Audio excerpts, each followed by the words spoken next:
इंतहाई खुशबूदार, इंतहाई टेस्टी और बहुत बहुत ज़्यादा कमाल की मटन कढ़ाई की आज मैं आपके लिए रेसिपी लेकर आई हूँ।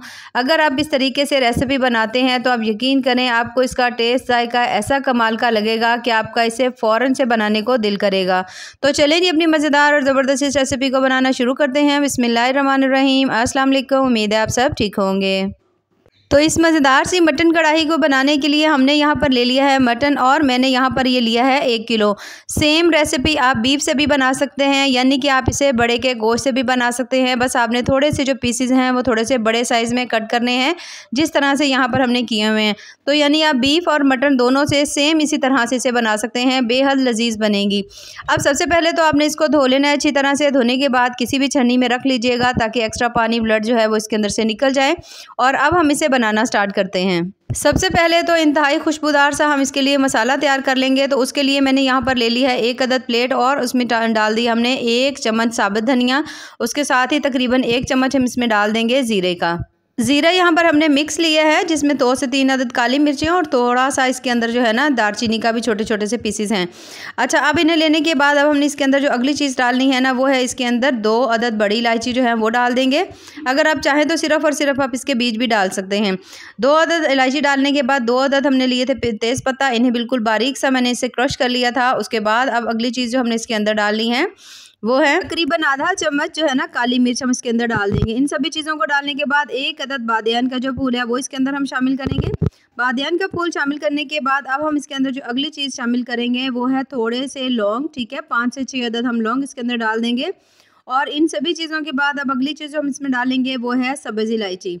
5 से 6 अदद हमने इसमें डाल दी है सब्ज़ इलायची। 1 अदद हम इसके अंदर डाल देंगे जावित्री का छोटा सा इस तरह से करके फूल। अब हम इसके अंदर डाल देंगे तकरीबन 5 से 6 अदद जो है ना बादाम हम इसमें शामिल करेंगे। बादाम शामिल करने के बाद इतने ही हम इसके अंदर जो है ना काजू शामिल कर देंगे। तकरीबन 5 से 6 अदद ही हम इसमें काजू डाल देंगे। इन सभी चीज़ों को डालने के बाद अब हमने इनको कर लेना है थोड़ा सा ड्राई रोस्ट। अब यहाँ पर हमने ले लिया है 1 अदद पैन और पैन के अंदर ये जो तमाम मसाले थे हमने शामिल कर दिए हैं। बिल्कुल हल्की फ्लेम के ऊपर इन तमाम मसालों को हमने हल्का हल्का सा ड्राई रोस्ट कर लेना है। इस तरह से इसकी खुशबू जायका बहुत ज़्यादा कमाल का हो जाता है। जैसे ही आप देखो कि तमाम मसाले जो हैं वो हल्का सा उनका जो कलर है लाइट ब्राउन होने लग गया है, तो यहाँ पर फ्लेम हम बंद कर देंगे। और बंद करने के बाद आपने इन्हें अच्छी तरह से बिल्कुल मिक्सी में डालकर पीस लेना है। यहाँ पर याद रखिए फ्लेम बहुत ज़्यादा हाई मत रखिएगा, बिल्कुल हल्की फ्लेम के ऊपर आपने इन्हें ड्राई रोस्ट करना है। तो मसाले हमारे माशाल्लाह ज़बरदस्त से यहाँ पर ड्राई रोस्ट हो गए हैं, इन्हें हम पीस लेते हैं। तब तक हम ले लेते हैं यहाँ पर कोई भी आप कढ़ाई ले लीजिए। अगर आपका दिल करे तो इस तरह मिट्टी की हांडी में भी बना सकते हैं, अगर दिल करे तो सेम जैसे हम आमतौर पर कढ़ाई यूज़ करते हैं वो भी आप ले सकते हैं। तो इसे मैं बना रही हूँ सरसों के ऑयल में। और इसके बाद तमाम गोश्त हमने इसमें जब शामिल कर लें तो आपने साथ ही इसमें नमक डाल देना है।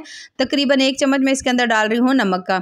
अब इन सभी चीज़ों को शामिल करने के बाद अब आपने इस ऑयल के अंदर और इस थोड़ा सा जो हमने इसके अंदर नमक डाला है ना, इसके अंदर पहले तो आपने गोश्त को कर लेना है अच्छी तरह से फ्राई। हाई फ्लेम के ऊपर आपने इसे फ्राई करना है, फ्लेम आपने हल्की नहीं रखनी। ठीक है, जब आप देखो कि यहाँ पर थोड़ा थोड़ा सा गोश्त के अंदर से पानी भी निकलेगा तो फिर थोड़ा आप हाई फ्लेम के ऊपर इसे फ्राई करेंगे ना तो गोश्त बहुत ज़्यादा जल्दी से फ्राई हो जाएगा। नहीं तो हल्की फ्लेम के ऊपर आपको इसका बहुत ज़्यादा टाइम लग सकता है। तो बस जैसे ही थोड़ा सा गोश्त अच्छी तरह से थोड़ा सा आप देखो कि फ्राई हो गया है, हल्की सी इसकी जो स्मेल है वो ख़त्म हो गई है। इस तरह फ्राई करने से ना बड़े अच्छे आपको रिजल्ट्स मिलेंगे। गोश्त के अंदर कोई स्मेल नहीं होगी, बहुत ज़्यादा टेस्टी बनेगा। और दूसरा जो आपने नमक इसके अंदर स्टार्ट में डाला है ना, उससे गोश्त बहुत ज़्यादा जूसी अंदर से तक उसके अंदर ना आपको नमक का जायका मिलेगा, फीका फीका नहीं लगेगा। अच्छा, नमक के साथ जैसे ही आपने फ्राई कर लेना है ना, उसके बाद हमने इसके अंदर हल्दी भी डाल देनी है और लाल मिर्च भी डाल देनी है।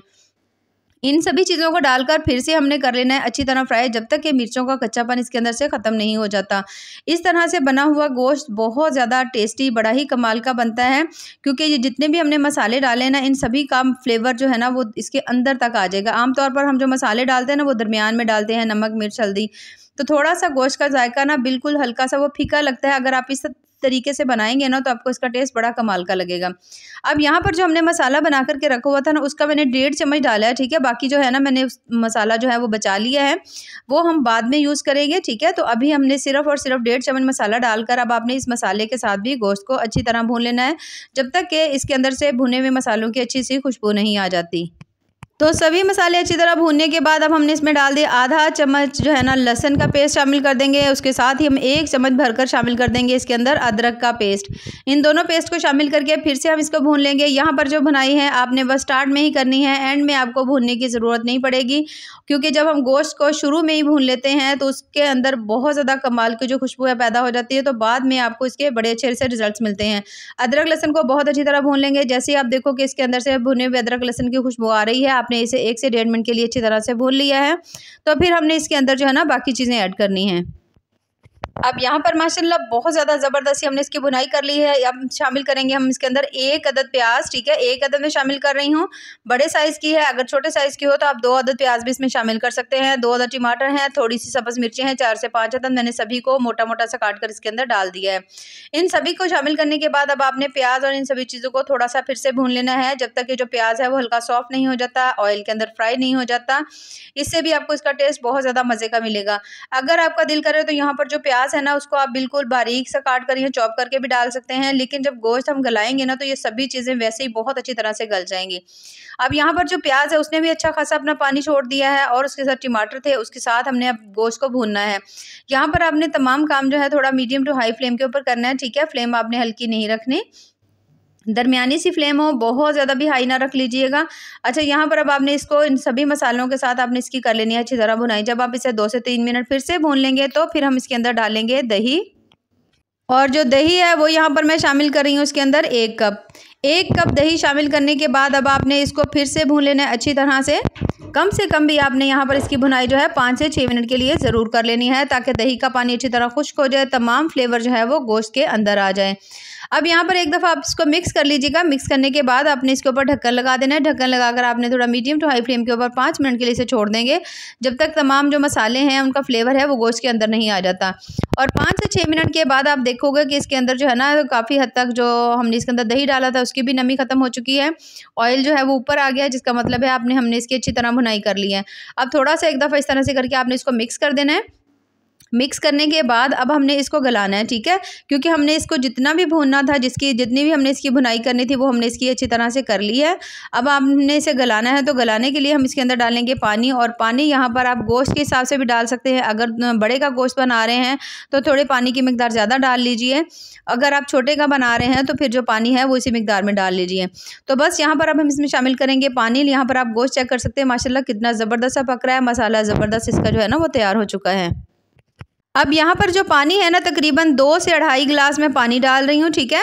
यहाँ पर अगर आपको लगे कि पानी थोड़ा ड्राई हो गया, खुश्क हो गया इसके अंदर, तो फिर आप इसके अंदर थोड़ा सा गर्म पानी और करके डाल लीजिएगा। लेकिन अगर आप इसे स्टार्ट में हाई फ्लेम के ऊपर पकाएंगे और जैसे इसके अंदर बॉयल आना शुरू हो जाएंगे तो आप इसको बिल्कुल हल्की दम वाली फ्लेम के ऊपर पकाएंगे तो पानी इतना ही काफ़ी होगा। अब यहाँ पर आप देख सकते हैं इसके अंदर बॉयल आना शुरू हो चुके हैं, जिसका मतलब है कि गोश्त पकना शुरू हो चुका है। तो बस यहाँ पर हमने इस तरह करके हल्का सा इसको मिक्स कर लेना है। मिक्स करने के बाद आपने इसके ऊपर ढक्कन लगा देना है। ढक्कन लगाकर इसे पकने के लिए छोड़ देंगे कम से कम भी 1 से 1.5 घंटे के लिए, ताकि गोश्त बहुत अच्छी तरह से गल जाए। अगर बहुत ज़्यादा जल्दी हो तो आप ये काम जो है ना वो कुकर में भी कर सकते हैं। अब जब तक हमारा गोश्त ज़बरदस्त सा गलता है, यहाँ पर मैंने ले लिया 1 अदद बोल, और बोल में मैं शामिल कर रही हूँ आधा कप दही का। दही शामिल करने के बाद अब हमने जो मसाला ड्राई रोस्ट कर कर रखा हुआ था और हमने बचाया था ना, तो तकरीबन मैंने 1.5 चम्मच जो था मसाला उस वक्त डाल दिया था, और इतने ही मसाला मैंने बचा लिया था। तो यहाँ पर अब मैंने मसाला शामिल कर दिया 1.5 चम्मच। उसके बाद हम इसमें डालेंगे खुशबू के लिए इलायची, सब्ज़ इलायची डालेंगे, खोल कर डाल लीजिएगा। अगर आपके पास सब्ज़ इलायची का पाउडर हो तो आप वो भी डाल सकते हैं। थोड़े से बादाम डाल देंगे, थोड़े से इसके अंदर हम काजू शामिल कर देंगे, और उसके साथ ही हम इसके अंदर थोड़ी और इसके अंदर खुशबू पैदा करने के लिए हम इसमें डालेंगे केवड़ा एसेंस के चंद ड्रॉप्स, क्योंकि ये जो गोश्त है ना बहुत ज़्यादा खुशबूदार बनता है, बहुत ज़्यादा मज़ेदार सा इसका जायका और टेस्ट होता है। अब इसमें शामिल करेंगे 4 से 5 अदद जो है ना हमने इसमें डाल दिया है दूध के, ठीक है। दूध शामिल करेंगे। इन सभी चीज़ों को शामिल करने के बाद एक दफ़ा आपने इसे अच्छी तरह से कर देना है मिक्स। जब आप सभी चीज़ों को अच्छी तरह मिक्स कर लेंगे तो फिर हमने इसे मिक्स करके छोड़ देना है, ठीक है। और अब यहाँ पर हम देख लेते हैं गोश्त जिसे हमने पकने के लिए छोड़ा था कि वो अच्छी तरह से यहाँ पे गल चुका है कि नहीं। और यहाँ पर मैंने इसे शिफ्ट कर लिया था थोड़ी सी बड़ी कढ़ाई में, क्योंकि मिट्टी की जो हांडी थी वो थोड़ी छोटी थी और यहाँ पर गोश्त बहुत अच्छी तरह से गल चुका था, तो टूटने का डर था, तो इसलिए मैंने इसको इसके अंदर डाल दिया। अब यहाँ पर आप चेक कर सकते हैं माशाल्लाह गोश्त बहुत अच्छी तरह से गल चुका है, तमाम जो इसके अंदर से पानी था वो ड्राई हो चुका है। तो अब आपने इस तरह से करके हल्का सा इसको मिक्स करना है और हमने ये जो मसाला था ना, सिर्फ और सिर्फ हमने उसको इस तरह से करके चम्मच चलाना है कि मसाला इसके अंदर अच्छी तरह से मैश हो जाए। तो बस यहाँ पर गोश्त माशाल्लाह ज़बरदस्त हमारा पक चुका है, बहुत अच्छी तरह से गल चुका है। अब ये जो दही था, ये तमाम दही हम इसके ऊपर डालेंगे। दही शामिल करने के बाद अब आपने इसमें चम्मच नहीं चलाना, बल्कि आपने इसके ऊपर ढक्कन लगा देना है। ढक्कन लगाकर आपने इसको हल्की फ्लेम के ऊपर 5 से 6 मिनट के लिए छोड़ देना है, ताकि तमाम दही का जो फ्लेवर है वो गोश्त के अंदर आ जाए। इस तरह से जो गोश्त का जायका है वो आपको बहुत ज़्यादा कमाल का मिलेगा, बहुत ज़्यादा टेस्टी मिलेगा। दही हमने इसके अंदर डाला है, थोड़े से टमाटर डाले हैं, मसाले का आपके सामने जितना यूज़ किया है, और इंतहाई खुशबूदार सा ये जो गोश्त है बन के तैयार होगा। आमतौर पर ईद का गोश्त बहुत ज़्यादा कम लोग खाते हैं, क्योंकि उन्हें एक मखसूस स्मेल आती है। अगर आप इस तरीके से बनाते हैं तो गारंटी है, आप यकीन करें हाथ रोकना मुश्किल हो जाएगा, आपको इतना ज़्यादा ये पसंद आएगा। तो गोश्त यहाँ पर हमारा ज़बरदस्त सा तैयार हो चुका है। सब्ज़ धनिया डाल देंगे, सब्ज़ धनिया डालकर ढक्कन लगा देंगे और 5 से 6 मिनट के लिए हल्की दम वाली फ्लेम के ऊपर छोड़ देंगे, ताकि जो तमाम ऑयल है ना वो इसके ऊपर आ जाए। और यहाँ पर माशाल्लाह ज़बरदस्त सा गोश्त अब तैयार हो चुका है, आप देख सकते हो। हल्का सा आपने इसको चम्मच की मदद से इतना मिक्स कर देना है। तमाम ऑयल जो है वो इसके ऊपर आ चुका है, जिससे बहुत ज़्यादा ये कमाल का लग रहा है माशाल्लाह। तो इसे हम निकाल लेते हैं किसी भी बोल में, और यहाँ पर मैंने इसे शिफ्ट कर दिया बोल में। माशाल्लाह आप देख सकते हो बहुत ज़्यादा कमाल का, बेहद टेस्टी और मज़ेदार सा जो हमारा है ना मटन कढ़ाई बिल्कुल अलग अंदाज से तैयार हो चुकी है। इसका जायका इतना ज़्यादा कमाल का है, और ये गोश्त जो है हमने इतनी अच्छी तरह से गलाया है। आप यकीन करें जब आप इसे बनाएंगे और खाएंगे ना, तो आपको इसका जायका जो है ना बहुत ज़्यादा पसंद आएगा। तो यहाँ पर थोड़ा सा जो गोश्त है ना उसको मैं आपको तोड़ कर भी दिखाऊँगी कि अंदर तक ये किस तरह से गला हुआ है। और यहाँ पर आप देख सकते हैं माशाल्लाह बहुत ज़्यादा ज़बरदस्त जो गोश्त है हमारा अंदर तक गला हुआ है। यही सेम चीज़ जो है ना आप बड़े के गोश्त से, यानी कि आप बीफ से भी बना सकते हैं। और ये देखें माशाल्लाह कितना ज़बरदस्त अंदर तक गला हुआ है, बहुत ज़्यादा जूसी है। जब आप इसे खाएंगे तो आपको इसका टेस्ट बहुत ज़्यादा पसंद आएगा, क्योंकि बहुत ज़्यादा कमाल का बना है और बहुत ज़्यादा हाज़मेदार है, क्योंकि हमने इसके अंदर जितनी भी चीज़ें डाली हैं वो बड़ी ही ज़बरदस्त हैं। तो बस यहाँ पर ये देखिए मैं आपको थोड़ा चेक करवाऊंगी इसकी कितने ज़बरदस्त तरीके से गला हुआ है। हल्की सी ग्रेवी डालेंगे और ये देखिए माशाल्लाह बहुत ज़्यादा कमाल की हमारी आज की जो रेसिपी है वो कंप्लीट हो चुकी है। तो अगर आपको मेरी आज की ये रेसिपी पसंद आए तो चैनल को ज़रूर लाइक करें, सब्सक्राइब करें। बेहद टेस्टी, बहुत ज़्यादा मज़े की बनी है। बाकी दुआ में याद रखिए। अल्लाह हाफ़िज़।